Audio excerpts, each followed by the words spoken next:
સુરતના ઉધના વિસ્તારમાં બેફામ કચરા ગાડીના ચાલકે 13 વર્ષના ધોરણ 8ના વિદ્યાર્થી કાર્તિક અનિલ મોહિતેનું જીવન છીનવી લીધું.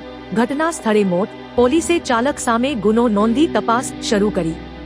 સુરતના ઉધના વિસ્તારમાં દુઃખદ અકસ્માત સર્જાયો, જ્યાં સુરત મહાનગરપાલિકાની કચરા ગાડીના બેફામ ચાલકે 13 વર્ષના કાર્તિક અનિલ મોહિતેને અડફેટે લીધો.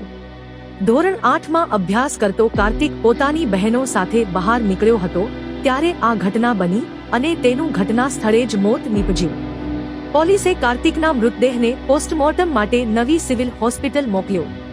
આ ઘટનાએ મોહિતે પરિવારને શોકમાં ડૂબાડી દીધો, જેમણે પોતાનો એકમાત્ર દીકરો ગુમાવ્યો. ઉધના પોલીસે ચાલક સામે ગુનો નોંધી તપાસ શરૂ કરી. સીસીટીવી ફૂટેજ અને સ્થાનિક સાક્ષીઓના નિવેદનો એકત્ર કરવામાં આવી રહ્યા છે.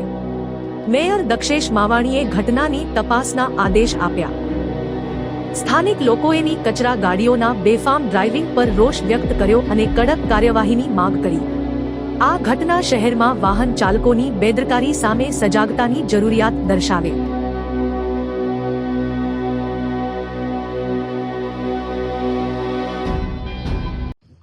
હા, સવારે જે ઘટનાની મને જાણ અધિકારી દ્વારા કરવામાં આવી હતી. ધોરણ 8માં ભણતો એક બાળકનું મોત થયું છે. પરિવાર સાથે હું સંવેદના વ્યક્ત કરું છું. પ્રાથમિક જાણના આધારે કચરાની ગાડી કચરો લેતી હતી અને ટ્રિપલ સવારીમાં ટુ વ્હીલમાં આ ઘટના બની છે. પાછળથી આવીને ટકરાવને ઘટનાથી બાળકનું મોત થયું છે.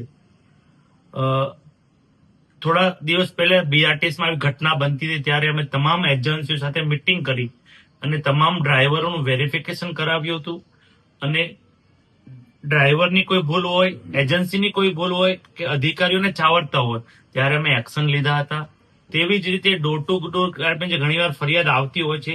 કચરો બહાર ઢોળાતો હોય છે રોડ પર.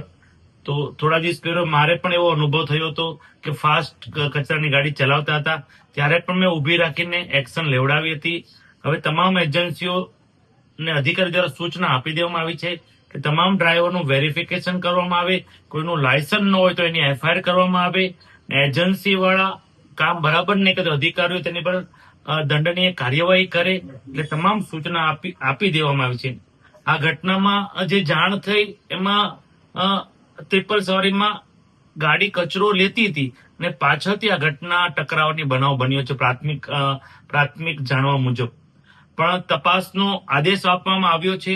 જો ડોર ટુ ડોર ગાર્બેજની એજન્સીનો કોઈ વાંક હોય, ડ્રાઈવરનો વાંક હોય, કદાચ અમારા અધિકારીનો કોઈ છાવરતા હોય તો તમામ પર અમે એક્શન લેશું.